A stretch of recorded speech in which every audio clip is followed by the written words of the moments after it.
Friends, welcome to Latha's cook book. இன்னைக்கு நம்ம பார்க்க போகிறது ரொம்ப ஒரு ஹெல்தியான ஒரு கீரை வகையை பற்றி தான்.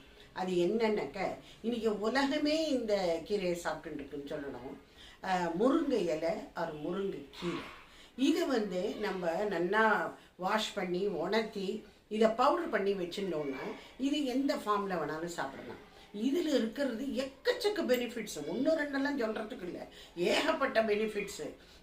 இதனால நம்ம எலும்பெல்லாம் வலுப்பெறும்னு சொல்கிறா, சுகரை கண்ட்ரோல் பண்ணுறதுங்கிறா, வெயிட் லாஸுக்கு ரொம்ப நல்லது. இது நம்ம எந்த சாப்பாடு நம்ம சாப்பிட்டாலும் அது மேலே இந்த பொடியை தூவிண்டாலே போகும். நீங்கள் ஐஸ்கிரீம் சாப்பிட்றதா கூட இருந்தால் பரவாயில்ல, அதில் இந்த பொடியை தூவிக்கோங்கிற. சூப்பாக இருந்தாலும் சரி, இல்லை பண்ணிக்கிற தோசையாக இருக்கட்டும், இட்லியாக இருக்கட்டும், சட்னியாக இருக்கட்டும், எதில் வேணாலும் அதை இது பண்ணிக்கோங்க. ஆனால் ஒரே ஒரு இது மாத்திரம் சொல்கிறாங்க, இந்த ப்ரெக்னென்ட் விமன், கர்ப்பிணி பெண்கள் பார்த்து தான் சாப்பிடணும். டாக்டர் கலந்து ஆலோசிக்காமல் சாப்பிடக்கூடாது. முருங்கை இலையில கொஞ்சம் கவனம் தேவை, அவ்வளோதான். மற்றவங்க யார் வேணாலும் சாப்பிடலாம். டயபெட்டிக்கும் இது ரொம்ப நல்லது அப்படின்னு சொல்கிறாங்க. வாங்க, நான் கூட முருங்கை இலை வாங்கினேன். வாங்கிட்டு 2-3 நாளாக அதோட கொண்டாடிட்டு இருக்கேன். இப்போ நான் அதை காய வச்சுருக்கேன். இப்போ பொடி பண்ண போகிறேன். அது நான் உங்களோட காமிக்கிறேன். வாங்க பார்க்கலாம்.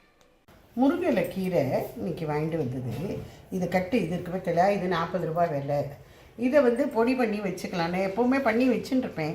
இந்த தடவை நான் பண்ணும்போது அதை உங்களோட ஷேர் பண்ணிக்கிறேன், நான் எப்படி பண்ணுறேங்கிறத.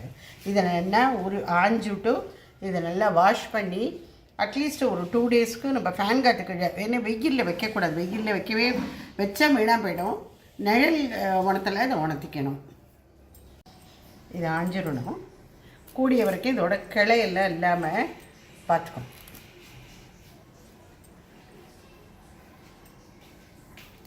இது எல்லாத்தையும் ஆஞ்சி வச்சாச்சு.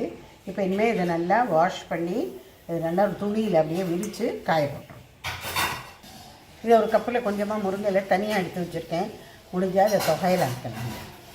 இது இப்போ நல்லா ஜலத்தில் போட்டு நல்லா அலம்பி வச்சுட்டுறணும். அலம்பிட்டு ஒரு துணியில் காய போட்டுடலாம்.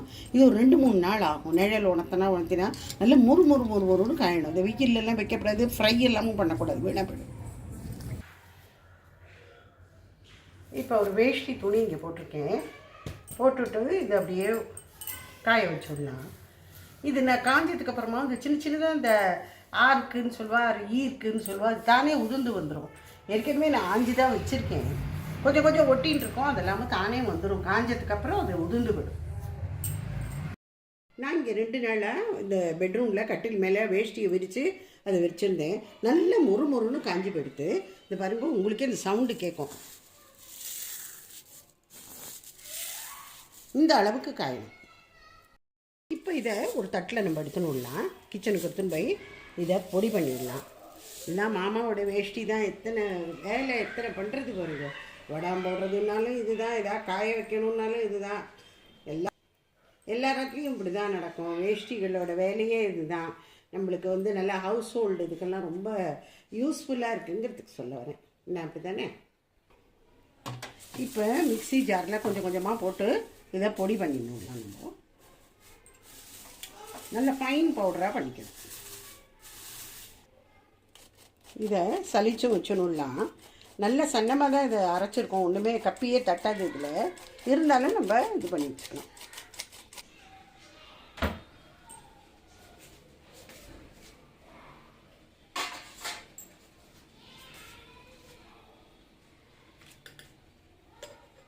இதை ஒரு பாட்டிலில் போட்டு வச்சுடலாம். இது நம்ம எத்தனை நாளைக்கு, இது நம்மளுக்கு 1 மாதமும் வரலாம். நீங்கள் எப்படி யூஸ் பண்ணுறீங்க அதை பொறுத்து இருக்குது. ஒரு ஸ்பூன் போட்டுண்டா போகிறோம், வெந்நீரில் கலந்து அப்படியே குடிச்சுடலாம். நான் இங்கே வெறும் கீரையை தான் பொடி பண்ணி வச்சுருக்கேன். நிறைய பேர் இதை கொஞ்சம் நாள் வச்சுக்கணும் அப்படின்னாக்கா ப்ரிசர்வேட்டிவ் மாதிரி உப்பையும் கல் உப்பையும் லேசாக அப்படி வறுத்துட்டு இதோட பொடி பண்ணி வச்சுடுறேன். எனக்கு இது ரொம்ப நாளைக்கு வரும்னு. ஆனால் நம்ம அப்பப்போ அரைச்சிடணும்னா இது தாராளமாக 1 மாதம் 1.5 மாதத்துக்கு ஓடிடும். அதுக்கப்புறமா நம்ம திருப்பியும் பண்ணி வச்சுக்கலாம். இந்த மாதிரி ஒரு பாட்டில் பண்ணி வச்சுட்டா இது 1 மாதத்துக்கு தாராளமாக ஓடும்.